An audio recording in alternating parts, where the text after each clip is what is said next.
Well, welcome back. In this video, I continue on with working on the anchor windlass projects at home that I can do, and also things at the boat that I can do. So I hope you enjoy this. Thanks for coming back. You have a great day. These little caps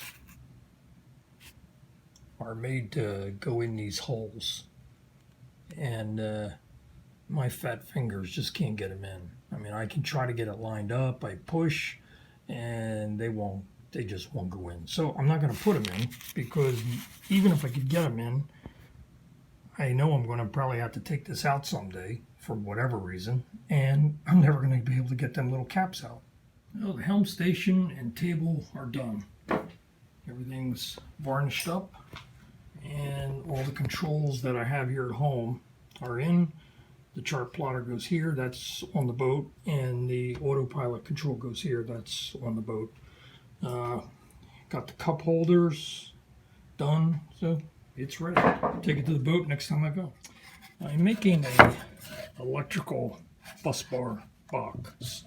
This is going to go in the anchor locker, and I have these bus bars in here that I made, made out of a plexiglass base, piece of solid brass, and bronze nuts. And I didn't have, or bronze bolts. I didn't have bronze nuts, so I just used stainless steel. So I'll cover this with grease and make sure there's no galvanic corrosion. They go in there. Cables will run into the ends. This will get screwed to the top, and that'll protect the contacts inside the locker. That way, when I bring the windlass home for servicing every year, I can just unbolt it, pull the wires out. So this is all going to get painted white, and then that's ready to go to the boat. I'm going to splice this 8-strand rope onto the end of this chain. And in a previous video, I noted the website. I think it was called Dark Horse Marina, or Dark Horse Marine, and they had a pretty good video on how to do this. So this is not a how-to. I just wanted to show you one of the steps I want to do is splice this onto here. So I have 100 feet of G4 1/4-inch chain and 100 feet of 1/2-inch 8-strand nylon rope. The reason I went with the 8-strand is, you can see it doesn't get hot holes. It's really recommended if you don't want a big bird's nest inside your anchor. It just flakes down really nice.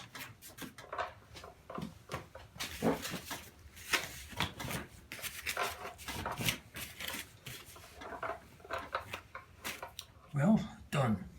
Not sure if I got exactly the way it's supposed to be, but I think I followed the spirit of it over and under. So I would say this took me about 2 hours to do, but it's pretty strong. And you can see from here to here, you start to taper it.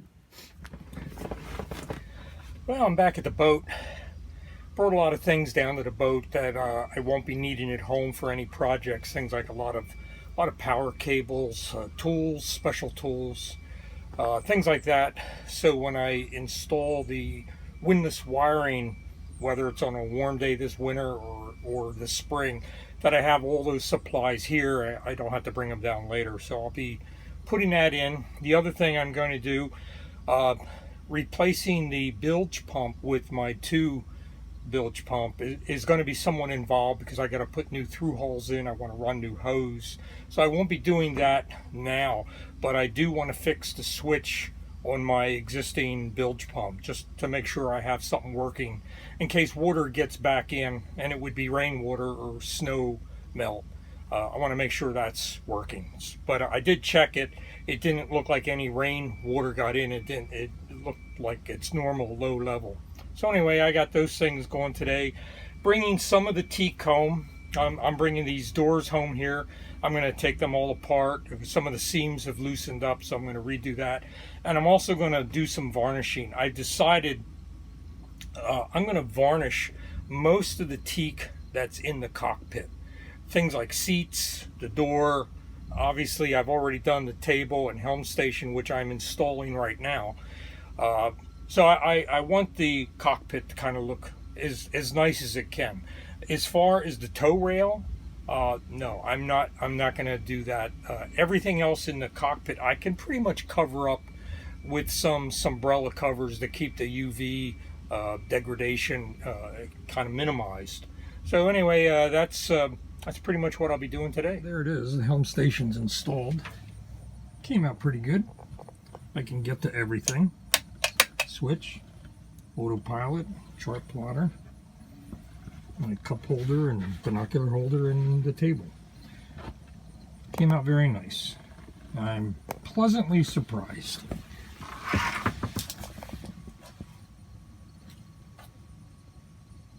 I tried putting in the new dual pumps and ran into a problem. I could get the lower pump down past the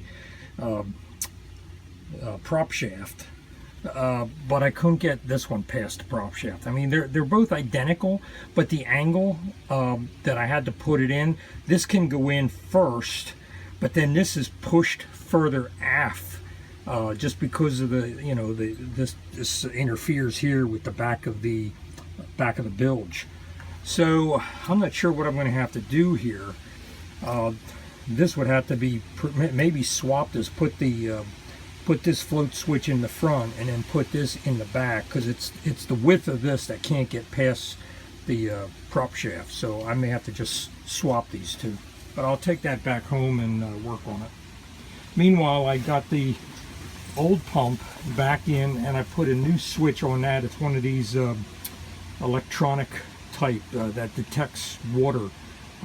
They're supposed to be pretty foolproof, so I put that in, and I don't have any water here to fill the bilge up and test it, but it does briefly come on in the automatic mode. It sounds like that's something that's kind of test to make sure it's working.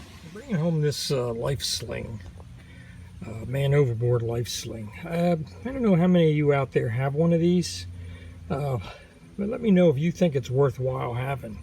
I mean, I've had this on the boat forever, never used it. I practiced with it a few times, you know, just deploying it but not pulling anybody in. My thought is, I'm always by myself, like 98% of the time. It's not going to do me any good if I fall over. And the other 2% of the time, I'm with just one other person. And my dilemma is, if they fall over and they're conscious, I throw them all kinds of stuff to cling to till I can come around and pick them up. But if they get knocked out and they're unconscious, man, the odds of me getting to them, then getting a sling around them, which means I have to get in the water, leave the boat.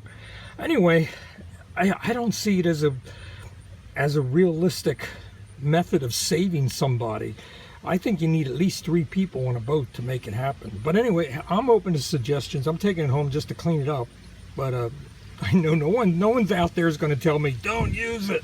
But I just want to know, what's been your experience? Tell me reasons why I should keep it. I mounted these switches on this thin piece of plywood, like it's not even a 1/4 inch. It's like 3/16 inch.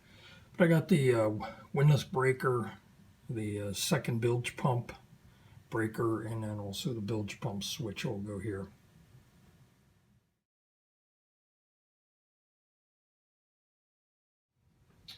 Well, I've been busy sanding down a lot of the teak out in the cockpit, taking various parts off. This goes on like one of the cockpit lockers that has a lock cord. So it was easier to just unbolt a lot of this stuff, bring it home, as opposed to trying to do it on the boat.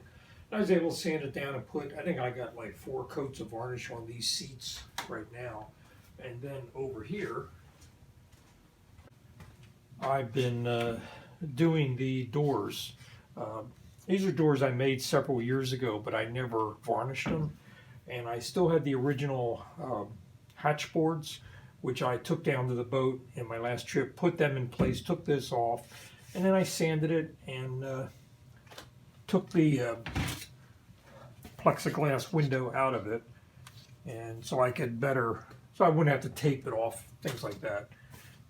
So I think I got three coats on this now, and it's looking pretty good. I might put a fourth coat on it, and then that'll be it. I'll start putting it back together again, and I won't take it to the boat until springtime because the hatch boards are just fine.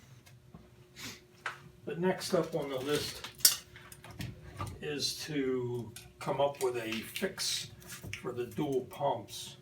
And what I'm thinking is just cutting off the lower one and then use the upper one, but instead of being on the left side of the prop shaft, I'll put it on the right side of the prop shaft, and it'll still be above the lower one. So, and then I'll use all this new stuff and just mount it on the original support that's already in the boat right now. And then I'm going to finish this panel board. This is going to be for the winch, the 70 amp breaker for the winch. This is going to be for the second bilge pump breaker, and then the bilge pump on-off manual switch.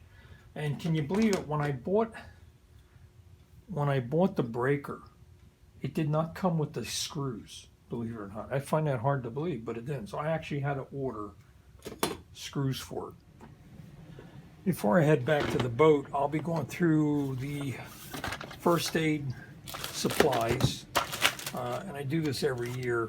I go through it and I look for anything that's outdated, and then I replace it to make sure everything I have on the boat will be effective.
I took these float switches off, as you saw.